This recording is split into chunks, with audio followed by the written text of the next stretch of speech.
Što mi je žao samo što a mislio sam kad se rodila, kad je bila onako sva pufnasta, da će da ostane i obraz i tako i sve, ali je sve ružnije. Kako ide godine, ružna mi je. Nije mi lepa kao što je bila.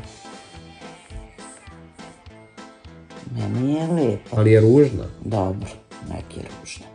Ja je volim i da je ružna i da nije Pa to ti ružna. kažem, ti si subjektivna. Tebi je ona lepa zato što je tvoja, ne zato što je stvarno lepa.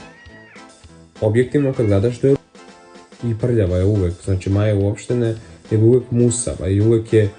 I onda ti bude još ružnije dete. Bude ne seri. Tvoje će da bude čišćije. Ona nikad nije bila prljava, ni musava, ni nikak. Tu pedanteriju trebaš poželeti, samo ti Ja sam sviraš češće s njom. kurcu. Ne sviraj kurcu, čuti.